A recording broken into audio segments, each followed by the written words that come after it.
Well, let's just get into it.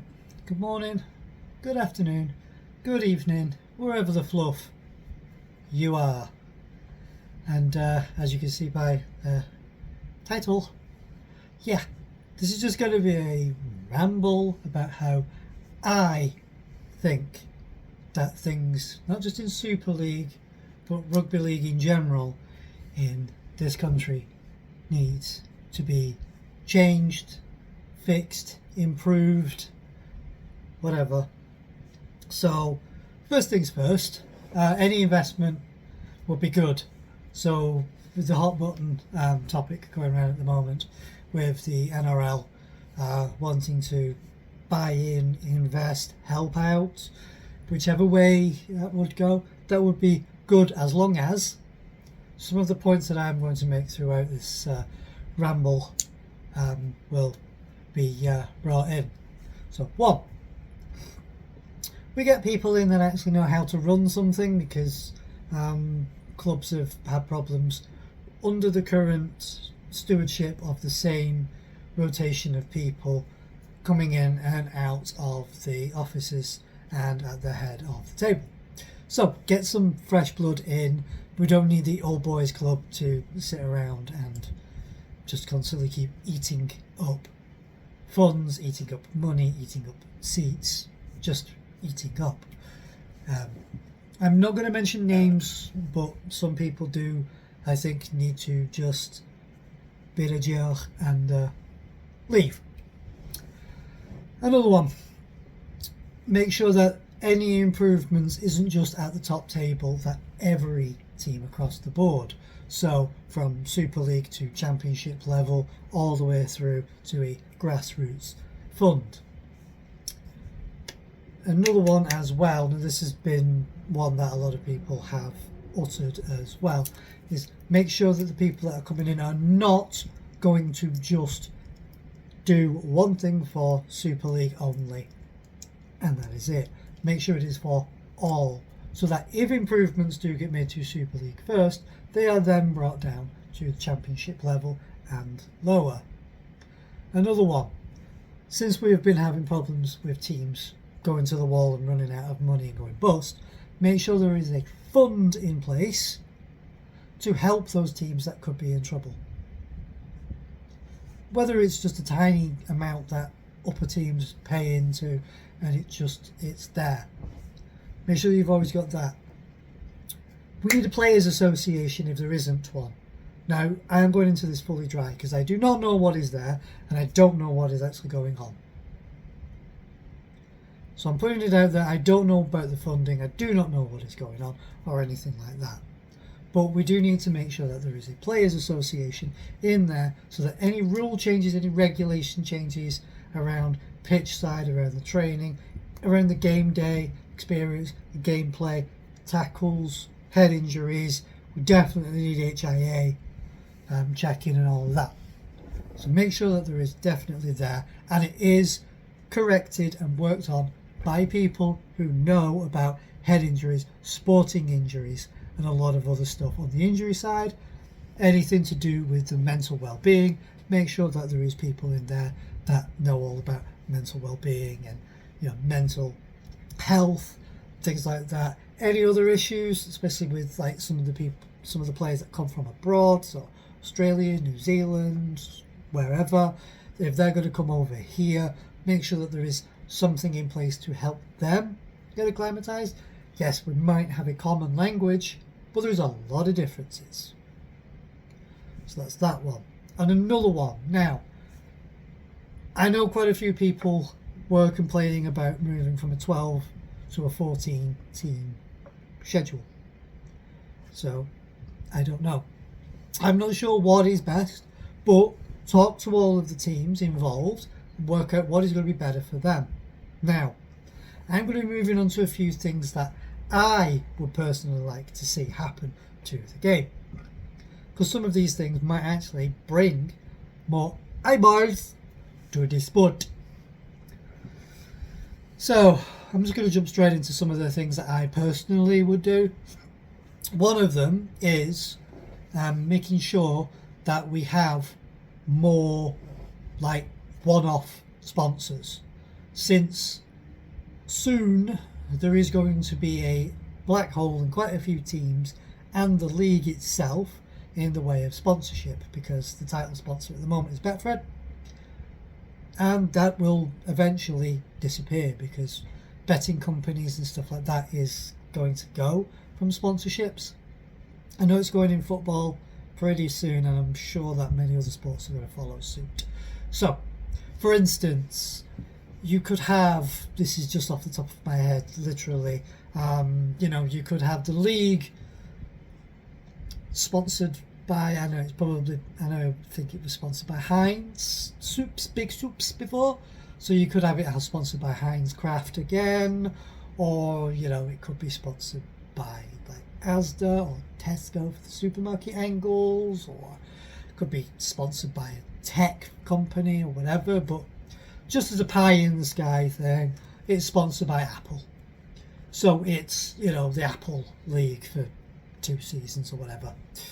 And then on the side of that, the season opening. So the opening weekend of fixtures, they're all sponsored. So I'm just going to use Heinz here. So that is the Heinz opening weekend. So one-off sponsor for that. Another one could be, like, we just had the Rivals round over the Easter weekend. So just again, as just off the top of my head, just because I can see it quite a lot, we could just have, like, the Cadbury's Easter weekender. Boom, there you go. Extra money coming in. Have, like, your Magic weekend sponsored by another company. It could literally be sponsored by a movie company. You could literally call it the Marvel Magic Weekender. Whatever, things like that. Now, if we were to theoretically drop the number of teams in Super League back down to 12, that would then mean that you would have the ability to reduce the number of games league side and have loop games again, but people hated the loop games. But in lieu of loop games, what if we had exhibition games? So like the Magic Weekend, where, because I know we've got the games that are at the moment in Vegas, and a few people are complaining about the Vegas games and is it valid or whatever, but just say that we still have the Vegas games. So what if you expanded on that Vegas game and you made it, for instance, a one-off American Weekender as an exhibition? So all the teams went out, and that was paid for by the league, by whoever's bought into the league and stuff like that, and it could be sponsored again, and it is taken over there. So you've got a game, you could have a game in Vegas, or 2 games in Vegas. You could have like a game up in New York, you could have a game in Miami, a game in Los Angeles or other parts of California, a game up in Chicago, because sport is a big thing in the States. So you could always feed off of that. But on the flip side, you could also expand the Vegas side and have a men's and women's. So you could literally have 2 or 3 games on a Saturday and 2 or 3 games on a Sunday, and you got create yourself a full roster there and have it all in there. Another one could be, again using the exhibition one, we have a sort of internationals break, which is just exhibition games. So 2, 3 or 4 exhibition games through the weekend at set stadiums. So for instance, go back to the Etihad or go back to Liverpool, because we're going to be going to Everton for the Magic Weekend this year. So go there. Again, that could be sponsored or that could be just there. So for instance, you could have like Australia, England, France, New Zealand, Fiji, Samoa, whoever involved in this, or you could just have 4 teams and 4 teams. So 4 women's teams, 4 men's teams, have them out just as an exhibition.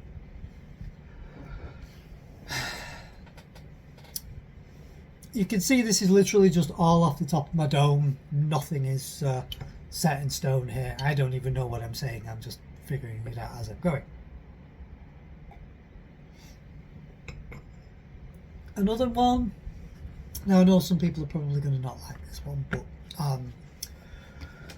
sort out the fixtures and sort out the TV coverage.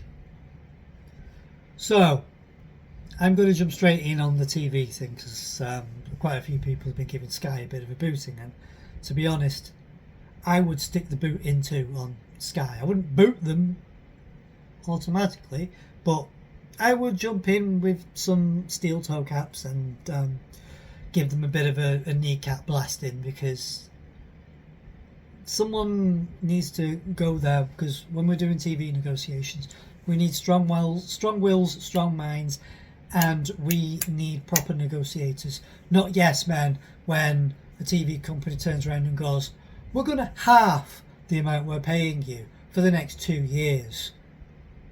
So it has gone in the past from over 40 million to just around 20 million, and the whole feeling that it was at the time was yes, thank you, we don't care about the money, thank you. No, if a TV company has put in a bid and they were paying this amount at a certain time and they're wanting to show more games, why reduce the amount of money that you're taking? You're supposed to go to the table and go, right, if you're paying us 40 million at the moment, you want to cut it down to 22. That is not going to work. 40 million is your basis, but you want to increase that. So you want to put double the amount of games on TV, do you? You want to have more stuff in there? You want to have more investment?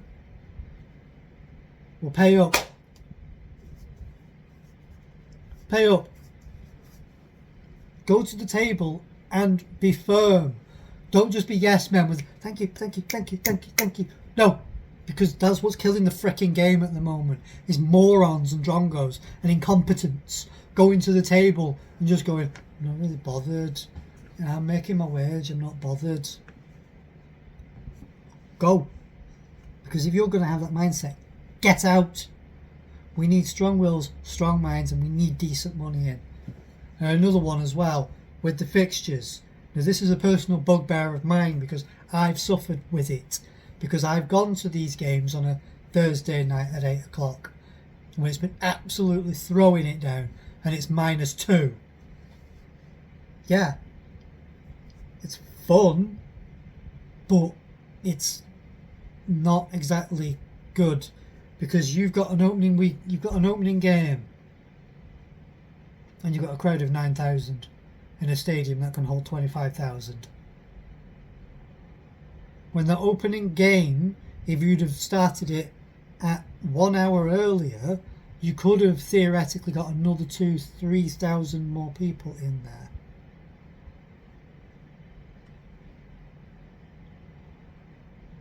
Also, another one as well is with those timings. Why does it have to be an 8 o'clock kickoff? You could make it a 7:30 kickoff. It's not going to make much difference for your scheduling. The other thing as well is there's teams that share a stadium with football or other sports. You can swap those fixtures around a little bit and have them there. So if I'm just going to use Wigan because obviously that is the natural easiest one for me to do. So because both teams are a 50-50 on the stadium at this moment in time, neither team has priority. When the fixture list comes out, whichever fixtures clash, they will sort them out. Usually rugby takes the back seat because that's naturally the way that it goes with TV. But what if football is away? Rugby could come in for that 3 o'clock kickoff. You still utilise the stadium. It's there, it's not being underused. Also, I know it can be done because I've been there and done this before. I've been to a Friday night game, 8 o'clock kickoff for rugby, and I've been at the stadium again for 3 o'clock the following Saturday.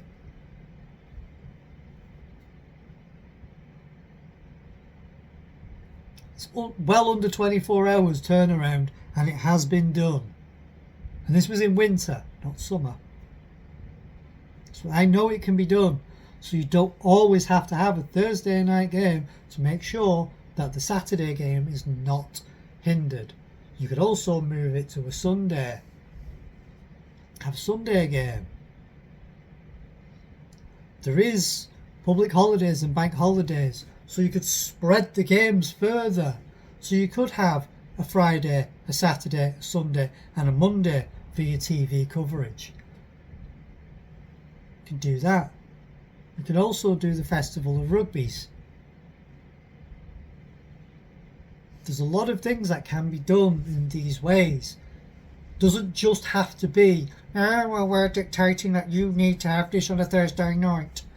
Doesn't need to be a Thursday night. Doesn't need to be an 8 o'clock kickoff.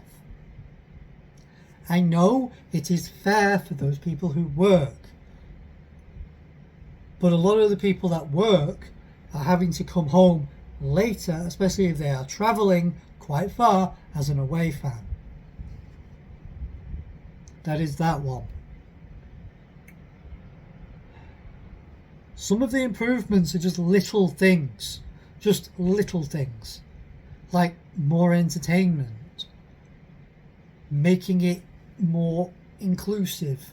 Like, a maximum away ticket price, because some teams are rumoured to be charging over £30 for an away ticket.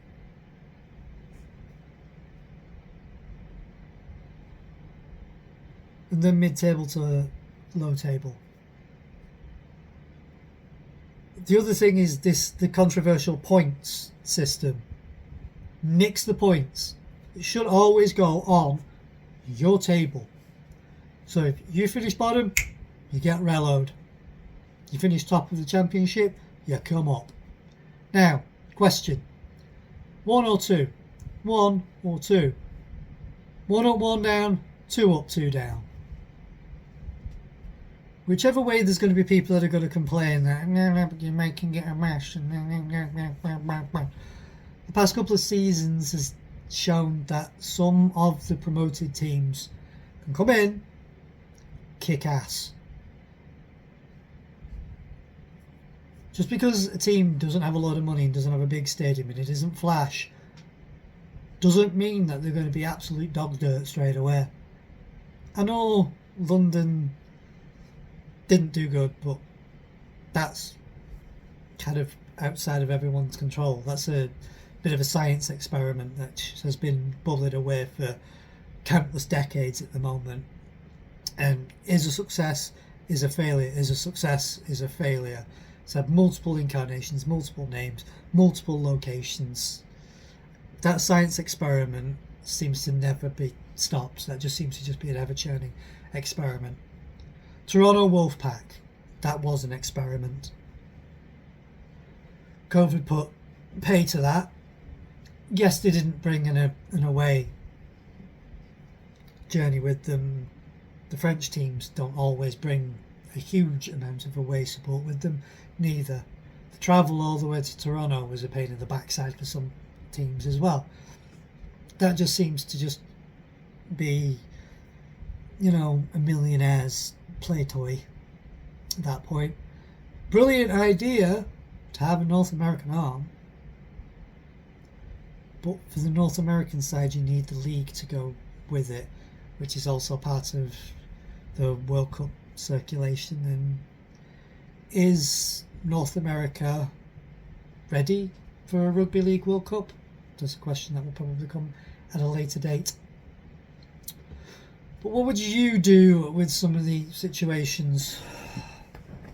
So if we got rid of the points-based thing for your social media, all of your stuff, things that can easily be manipulated by people's thoughts, feelings and emotions.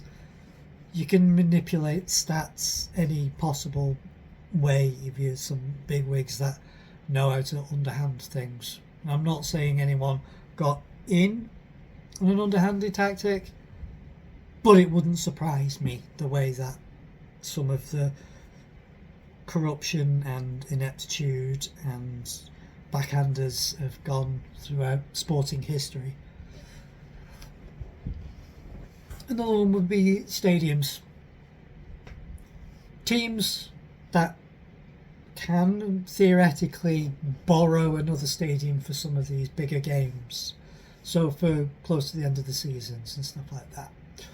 Or even for exhibition games. So Leeds, see if you can borrow Elland Road for exhibition games, because I know you have done it for the World Club Challenge games in the past. Do that. Also the finals. Where would you like to see the finals hosted? Because I've been to Old Trafford and I've been to Wembley.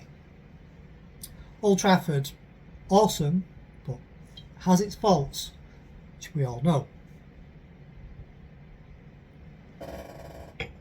Will the grand final go to the new Old Trafford, New Trafford, Manchester United's new stadium? So Jimmy the Rat Man and his folly with its towers and its tent-like roofing structure and its flowing and everything and its theoretical 100,000 seat capacity. Will the grand final go there? Will it go elsewhere? Because I know there's rumours that there's like a stipulation in that the capacity has to be over 60,000 to host the final. Whatever. It needs to be within reasonable distance, easy to get to, good transport links, blah, blah, blah. There's that. Also, with the Challenge Cup final, do you want it to stay at Wembley? Do you want it to move from Wembley? For exhibition games, should we have exhibition games that each year travel around? Should the Magic Weekend travel around to different stadiums? So we could go back to Cardiff. It could go up into Scotland, to Murrayfield or wherever in Scotland. It could go to Hampden. You know, could go to the Midlands and do that. You know, like if Aston Villa, once Villa have finished expanding their stadium, could go there. It could go to Birmingham once Birmingham City have completed their new stadium. You know, could be hosted in Leeds. It could go to Sunderland, because I know Sunderland have hosted a Rugby Union International before, so it wouldn't be too hard to be able to apply that same logic in there for League. Should we as well, some of the Championship teams, have those guys go in partnership with other teams? So I know probably people are going to hate me for this moment, but what if the Welsh Crusaders had a small partnership with Wrexham and the boys that own Wrexham? So we could host a game in Wrexham when the COP is finished, give it a little bit of gravitas there, have a game there, have an international there, you know, go for friendlies. Same with the Challenge Cup semi-finals, maybe even the playoff semi-finals. Should they go to neutral sites, bigger neutral sites, not just places that usually host rugby? So not having Wigan, not having St Helens, not going to Leeds or Huddersfield or Hull or places like that.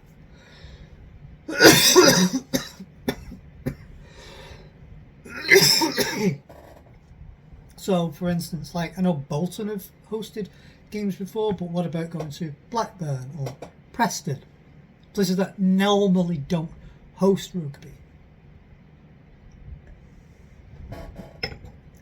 You know, we could move some of them around a little bit. Like,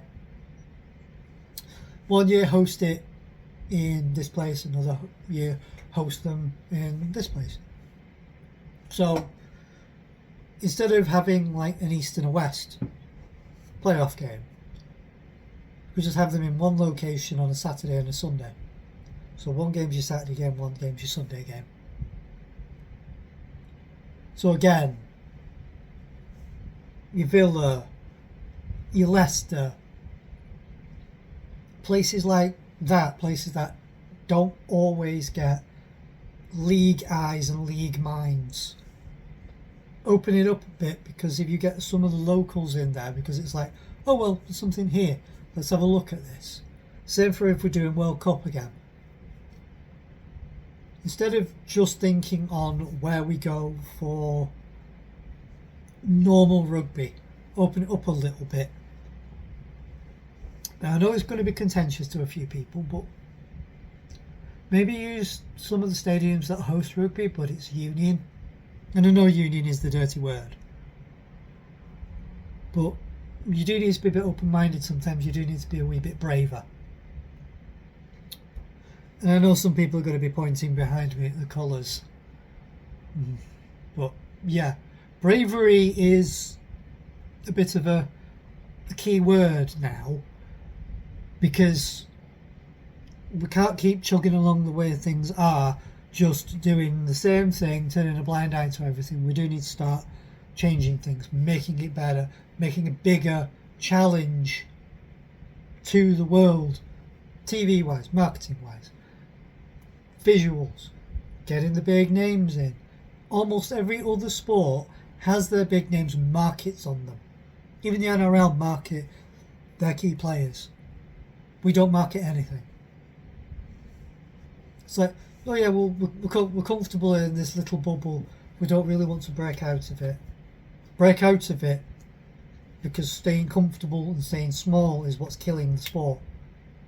Don't want to expand too far, because that can kill it too. Slow and steady improvements and increases will help. So broadening the horizons, broadening places where you go, getting a little thing over, because the American League hasn't really kicked on. It's kicked in, but not kicked on. Teams over there have folded because money wasn't there and there was nobody there to help them.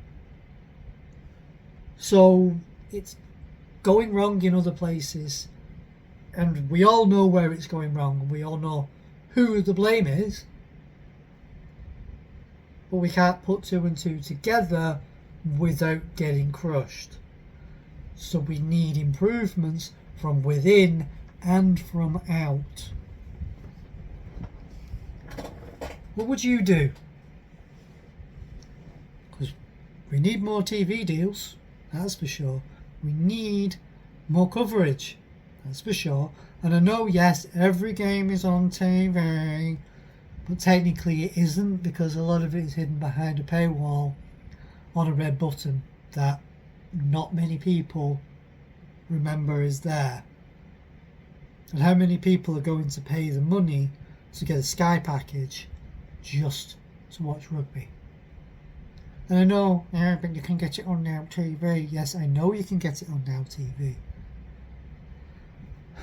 But again, how many people are going to go through the hassle doing that for that? So we need,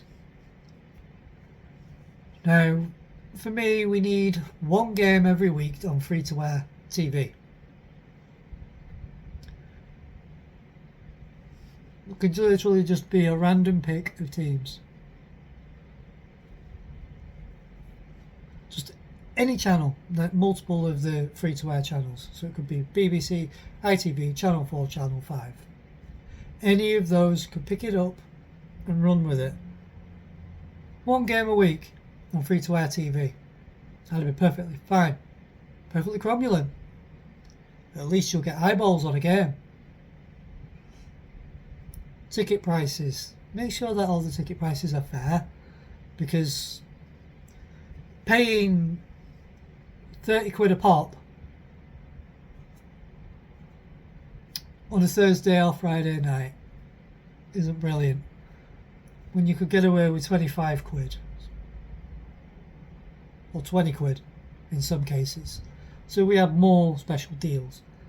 So speculate to accumulate, guys. Speculate to accumulate. You don't need the big hit up front. You can speculate to accumulate, and you can build your base up with better pricing. Merch. And I know everyone gets a shirt.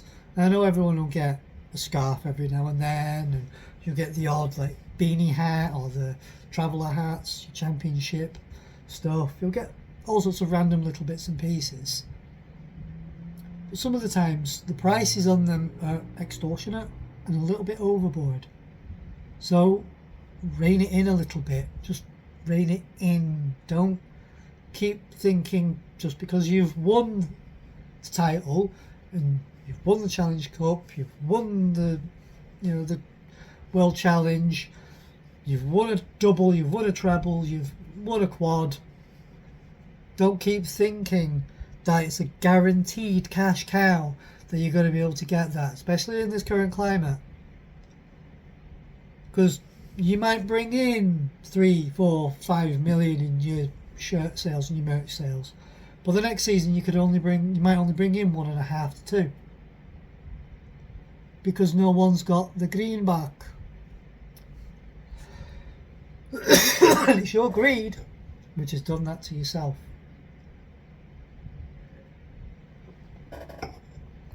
One that's a bit personal to me: food and beverage prices.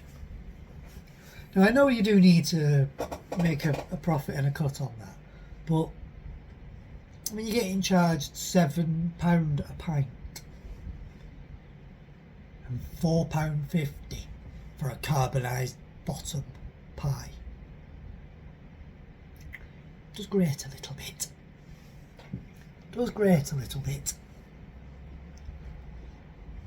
Also, some places your food and beverage choices, from what I've read online, are poor. Some of them you run out of pies pretty fast. Other places your beer goes in seconds.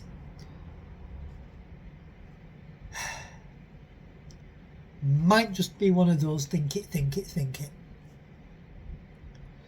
Rethink it, think it, try it, think it. And if it sinks, no. Also, don't try and go a little bit overboard with things. Keep it friendly, yes. Keep the pricing fair, yes. Keep the taste there and the value for money, especially with the quality of the food. This isn't an Alton Towers versus Aramac argument. So, a little bit of an insight there. Aramac is one of the main companies that works with Merlin Entertainment. They are known for absolute dire quality food. Places I have been that have been to do with sport that aren't connected to Aramac, you're still above the quality of Aramac. Because places like Alton Towers, they're charging £10, £11, £12 for just a singular hot dog.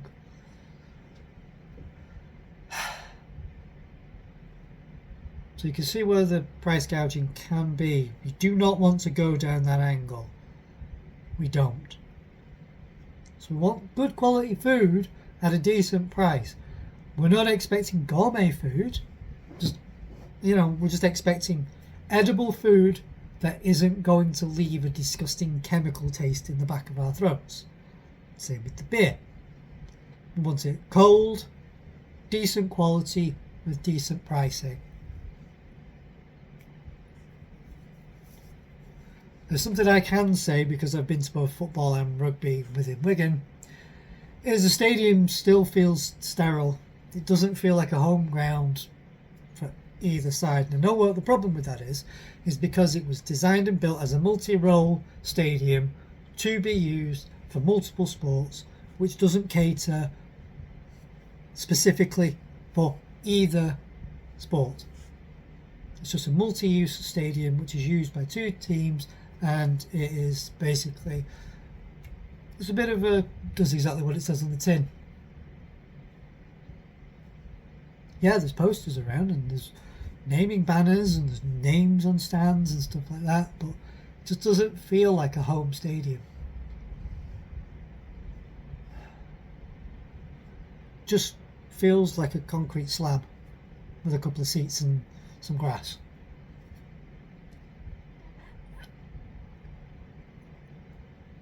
And whilst we're on seats, let's fix the broken seats, guys. Let's work out the seating problem, because the seats that are still in there, which are rusty, which have been not boarded off, but cordoned off for years. There's a couple of seats which have been basically scavenged, have been carded out for parts. So why don't we get some new seats in there? It doesn't need to be red, doesn't need to be blue, doesn't need to be black or white. It could be rainbow colours, could be purple, could be pink, could be any flipping colour. Seats don't matter. The colour of the seats doesn't matter. If you want to keep this place as a universal stadium for everybody, everything, seat colour doesn't matter. So the easiest thing to do is basically take the blue and take the red and turn it purple. Just give us purple seats, because it's the colours of the teams combined. Blue and white, red and white, purple. A bit of light purple, close to the lilac. But yeah. This has been a nearly 40-minute ramble, by the way, guys. So, I'm just going to end it before I continue rambling and I blow my throat out even further. So what would you do? What improvements would you make? Who would you go to for TV coverage? What would you do for stadiums? Would you have more exhibition games? Where would you have the Grand Final, the Challenge Cup Final? Should we move, something I didn't actually touch on, but should we move the World Club Challenge to those Vegas games? Also, should we actually move it to the end of the season? So give it a week or two to the end of the season for the Super League and NRL teams to have gotten through their things, patched themselves up, got their hangovers out of the way, and then have a fair one-on-one smash up at an indeterminate stadium somewhere else in the world. What would you do? Anyway, I will leave you all that question, and you can put your answers down below. So, I have rambled on for quite a while now. If you want to help for the quest of 500, then rub-a-dub that sub-a-dub. If you liked it, give it a like. If you disliked it, give it a dislike. It doesn't matter. It feeds the algorithm. If you've got anything to say it in the comment box below. Always practice good mental health. Always remember, you only get out of life what you put in. So if you put the smallest amount in, you will only get the smallest amount back. The world can be a hateful place sometimes. Don't make it harder on yourself or those around you. Peace out and goodbye.